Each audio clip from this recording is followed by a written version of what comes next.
Bonjour à tous. One Piece est un manga incroyable, doté d'un univers vaste et complexe, de personnages aussi bien attachants que détestables, de moments marquants et de combats mémorables. Ça en fait ainsi le terrain de jeu parfait pour les théoriciens. Au fil des chapitres, des semaines, des années, ils sont arrivés à maîtriser de plus en plus profondément la diégèse de One Piece. Mais ça, ce n'est que le côté visible de Redline, car en dessous se trouvent les pires théories One Piece. Aussi bizarres qu'illogiques, nées d'une réflexion profonde ou d'un simple instinct. Aujourd'hui, on va étudier ces théories farfelues, et bien rigoler en même temps. Alors oui, au cas où tu te demandes, je ne me suis pas trompé. J'ai bien dit, Diamond Jaws va tuer Mihawk. C'est une théorie que j'ai trouvée sur Reddit qui a été postée en 2021. Et le créateur de cette théorie a très gentiment détaillé son contenu avec des arguments solides. Et un acquis de l'observation digne d'un Yonko. Il a basé sa théorie sur 3 critères différents et explique pourquoi il pense que Diamond Jaws va effectivement tuer Mihawk. Tout d'abord, il parle d'échelle de puissance. Diamond Jaws a bloqué une attaque de Dracul Mihawk durant la guerre au sommet. Cette attaque était destinée à toucher Barbe Blanche, aka l'homme le plus fort du monde. On peut donc en conclure que Œil de Faucon ne se retenait pas. On n'a d'ailleurs pas l'information si Mihawk savait si Barbe Blanche était malade ou non, ce qui aurait pu l'inciter à lancer une attaque moins puissante, vu que le grand monsieur était très affaibli. Mais on ne va pas spéculer sur ça. On n'a qu'à dire pour le bien de sa théorie que Mihawk y allait à 100%. Dans ce cas-là, Diamond Jaws a bloqué cette attaque. Il en conclut donc que Mihawk ne peut pas couper à travers du diamant. Ce qui veut donc dire que le fruit du démon de Diamond Jaws est un contre-parfait à Dracul Mihawk. Alors en théorie, l'argument comme quoi Mihawk ne pourrait pas couper le diamant pourrait être valide, vu qu'on n'a jamais vu un combat entier de Mihawk, donc on ne peut pas vraiment savoir de quoi il est vraiment capable. Même si ça paraît hautement improbable, car à Alabasta, quand Zoro affronta Mr. One, qui était fait d'acier, il s'est rappelé les paroles de son maître qui disait qu'un sabreur qui ne peut rien couper, peut tout couper. C'est ainsi que Zoro a progressé dans l'art de l'épée, en réussissant à entailler des feuilles d'un arbre sans les couper, tout en coupant en deux un rocher dans le même mouvement. On en conclut donc que l'intention est importante dans l'escrime. Ainsi, il est possible que Mihawk, en attaquant Barbe Blanche, n'avait pas l'intention de couper du diamant. Et donc c'est pour ça que Jaws a pu bloquer cette attaque. Bon, ça reste des suppositions, donc on peut pas vraiment prouver que Diamond Jaws ne peut pas être blessé par un coup d'œil de faucon. Encore que, en voyant ce que fait Zoro sur Onigashima contre un Kaido, ça serait pas déconnant qu'un Mihawk, qui est plus fort en escrime que Zoro, puisse faire de même contre Kaido. Et donc par affiliation, contre Jaws aussi.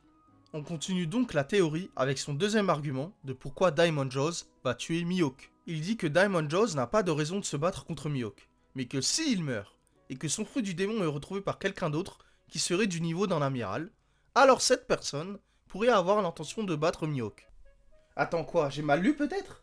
Ah non, c'est juste le gars qui a modifié sa théorie en direct. Ce n'est plus Diamond Jaws qui va tuer Mihawk, mais un gars qui a son fruit du démon. Et donc c'est ce gars-là qui va mettre fin au jour du plus grand épéiste du monde. Bon, ça paraît déjà plus probable que ça arrive, même si ça veut un peu tout dire et rien dire. Je veux dire, si tu donnes le fruit du démon à, par exemple, Xebec, ok, il va tuer Mihawk, mais est-ce que c'est parce qu'il a le fruit du démon de Jaws, ou parce que Xebec est trop puissant? Donc le problème viendrait plutôt du fait de savoir si c'est possible de couper du diamant dans la vraie vie. Le diamant est le matériel le plus dur au monde, avec une dureté de 10 sur l'échelle de Mohs. Mais il n'est pas incassable. Le diamant est anisotrope, c'est-à-dire qu'il possède des plans de clivage, et donc qu'il peut être coupé proprement si on exploite ces plans, et inversement, qu'il va résister énormément. On peut couper un diamant soit avec une lame recouverte de diamant, ou un laser. Donc c'est possible qu'avec une lame noire qui est réputée incassable, Mihawk puisse fendre du diamant. Enfin, son dernier argument évoque la croissance de Zoro. Zoro veut devenir le plus grand épéiste au monde, mais semble partager une relation de respect avec Mihawk, comme un élève avec son maître. Il souligne qu'un combat entre ces deux personnages n'aurait pas un très grand investissement personnel. Ainsi,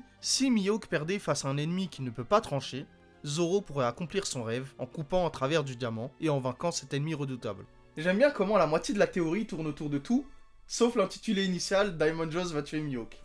Mais sinon, vous pensez vraiment que Zoro va avoir ne serait-ce qu'un regret en affrontant Mihawk pour le titre? La seule chose qui intéresse Zoro à part devenir le roi des enfers, c'est devenir le meilleur épéiste au monde. Il va donc affronter la personne qui aura ce titre, peu importe c'est qui. D'ailleurs, la probabilité que sa théorie se réalise est, allez, disons, 1% de chance. C'est quoi cet alignement des étoiles pour que Jaws meure, son fruit du démon soit volé, ensuite il y a un ennemi encore plus puissant qui apparaît, et qui va défier Mihawk pour le titre du meilleur épéiste? Ça n'a aucune chance d'arriver. Mais je ne pense pas que cette théorie soit impossible, car on sait que Jaws a été porté disparu après la bataille contre les pirates de Barbe Noire pour se venger de la mort de Barbe Blanche. Donc, on ne sait pas vraiment s'il est en vie ou non. Mais en tout cas, pour la théorie que Diamond Jaws va tuer Mihawk, on en est encore loin. D'ailleurs, en parlant de Mihawk, Est-ce que vous saviez que certains ont théorisé qu'il était en réalité Kuina, l'amie d'enfance de Zoro? En fait, Kuina ne serait pas morte dans sa chute d'escalier. Elle aurait mangé un fruit du démon qui lui aurait permis de devenir un homme. Ou alors, Ivankov l'aurait aidé à changer de sexe. Ce qui lui a permis d'accomplir son rêve de devenir le meilleur épéiste au monde. La théorie est tellement illogique que ça en devient drôle. Pourquoi elle irait jusqu'à feinter sa mort? Comment elle connaît Ivankov? Pourquoi elle agirait comme si elle ne connaissait pas Zoro sur le Baratie? Et surtout, on a vu que Mihawk était présent à l'exécution de Roger, alors que Kuina n'était même pas encore né. Allez, une dernière théorie sur Mihawk. Apparemment, il a un acquis de l'observation tellement puissant qu'il peut voir loin dans le futur et propager sa vision du futur aux autres, comme il l'a fait avec Luffy en lui montrant qu'il allait lui couper les bras.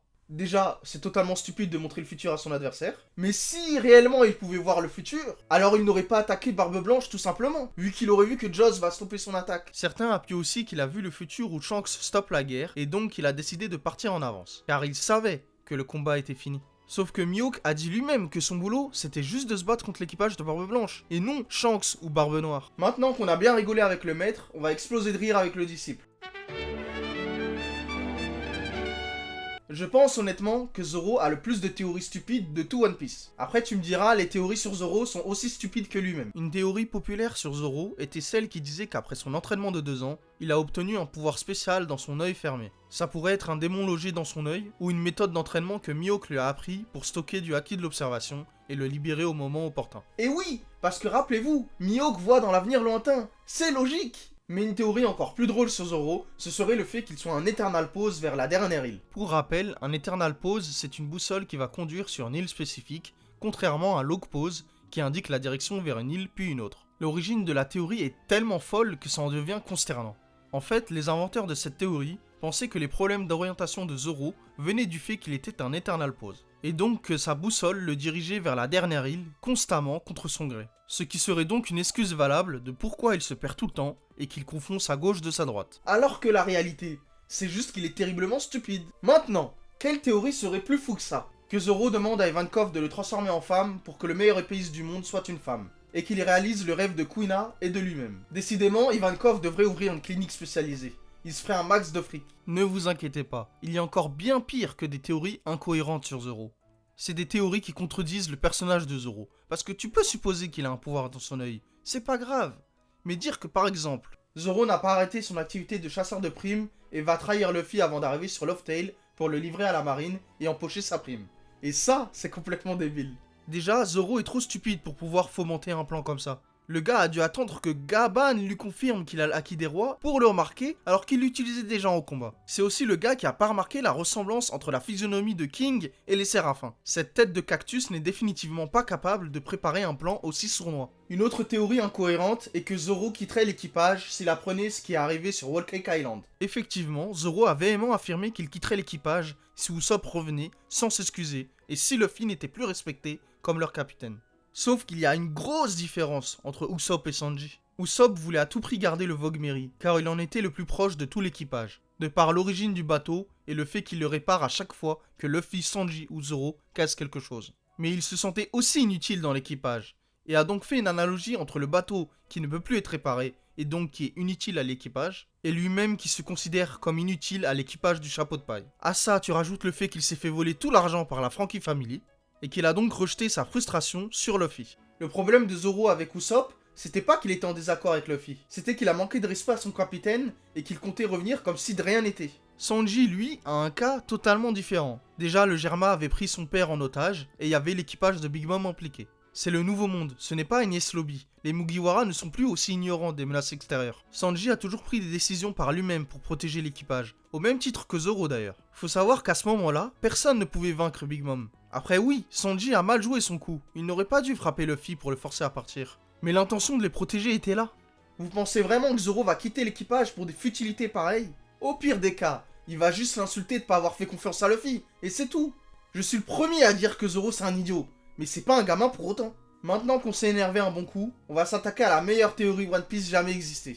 Je parle bien évidemment du ZKK, Zoro Kill Kaido. C'est, je pense, la théorie la plus drôle que j'ai jamais entendue. Quant aux raisons qui ont poussé la communauté anglophone à échafauder cette théorie, les voici. Oden était le seul à avoir entaillé Kaido, et donc vu que Zoro a reçu son sabre Enma, les gens y ont vu un parallèle avec Oden tellement puissant qu'ils se sont dit que la seule personne qui devait mettre le coup final à Kaido, c'était Zoro. Il y a aussi le fait que l'ancêtre de Zoro est Ryoma, qui avait un œil en moins, comme Zoro, mais qui se faisait appeler le tueur de dragons. Et donc, encore une fois, ils ont fait un parallèle avec Kaido. Mais alors, quand Zoro a réussi à blesser Kaido, je vous en parle pas comment les anglophones sont devenus fous. Ils y croyaient dur comme fer à cette théorie. Mais qui sait, peut-être que bientôt on aura une théorie qui dira que Zoro va tuer Imu. Et j'espère que ça va arriver, parce que ça me fera bien rire. On continue sur Kaido avec la théorie selon laquelle Kaido est un des 4 road poneglyphes qui a mangé un fruit du démon. Le Ito Itonomi modèle Oni, qui l'a transformé en un démon. Les gens ont appuyé le fait que Kaido était indestructible comme un poneglyphe parce qu'il sautait des îles célestes sans mourir. Il y a aussi le fait qu'il soit appelé la créature la plus forte du monde et non pas l'homme, donc il n'est pas en réalité un humain, mais un démon.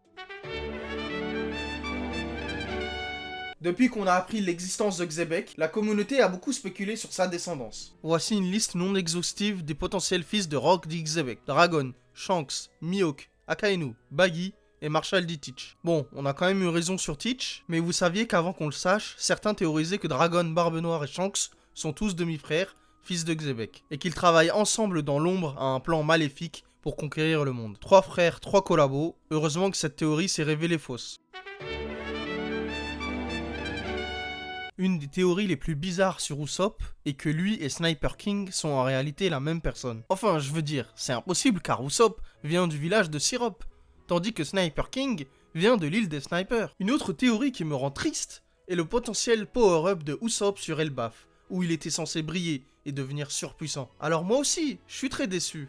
Je demandais pas à ce qu'il ait le fluide royal, mais au moins qu'il arrête d'agir comme un peureux et qui prennent des décisions dignes d'un valeureux guerrier. On arrive sur la fin du voyage pour les pirates du chapeau de paille, et il n'a montré quasi aucune évolution. Et pourtant, la valeur d'un guerrier se reconnaît à la façon dont il affronte ses peurs. Je ne demande pas qu'il danse la Macarena devant Imu, mais comment il agit en concordance avec son rêve. Je crois en son potentiel, et il n'est jamais trop tard pour progresser. Me donnera-t-il raison? Seul l'avenir nous le dira. Luffy, le capitaine de l'équipage au chapeau de paille, est lui aussi sujet à de nombreuses théories. À commencer par l'identité de sa mère biologique. En fait, vu qu'on n'a jamais vu la mère de Luffy, on a un peu tous fabulé sur chaque personnage féminin qui se présentait. Parmi ces personnages, on retrouve Hancock, Bonnie, Big Mom, Imu et même Crocodile qui serait passé par la clinique du docteur pour devenir un homme. Et oui, entre la folie et la prescience, il n'y a qu'un pas. Et la dernière en lice est Tritoma, l'ancienne impératrice de la tribu Kuja, qui est morte de la maladie d'amour. Et en vrai, ça me paraît possible. J'aimerais bien que ce soit elle, la mère de Luffy. Bon, maintenant que j'ai critiqué tout le monde, il serait noble de ma part de me mouiller aussi et de proposer ma théorie 100% maison, qui deviendra complètement foireuse et folle dans le futur. J'ai choisi de résoudre un mystère qui m'intéresse en premier lieu, mais qui soit aussi à ma portée. Car même si One Piece fait partie des mangas que j'aime le plus et dont je suis assidûment la progression depuis plus de 18 ans, je ne connais pas tout de cette œuvre comme les très nombreux youtubeurs de qualité spécialisés One Piece. C'est pour ça que j'ai décidé de baser ma théorie sur le vrai rêve de Monkey D. Luffy. Avant de conclure la vidéo, n'oubliez pas de vous abonner et de mettre un commentaire si la vidéo vous a plu. Sur ce, j'aimerais mesurer mes propos sur ce que j'ai dit sur les théories foireuses dans cette vidéo. Car malgré tout, une théorie paraît folle jusqu'à preuve du contraire. Et tout le monde retourne sa veste quand une théorie auparavant folle devient vraie. Je veux que pour les dernières années de parution de One Piece, on en ait encore plein, des théories folles sur tout et n'importe quoi. One Piece est un manga si vaste et vivant qu'il serait dommage de ne plus rêver. Car après tout, rien ne peut venir à bout des rêves d'un homme. La passion et les rêves sont comme le temps. Rien ne peut les arrêter. Et il en sera ainsi, tant qu'il y aura des hommes prêts à donner un sens au mot liberté. Donc, je n'aurai qu'une seule chose à dire à mes camarades passionnés de One Piece. N'arrêtons jamais de rêver.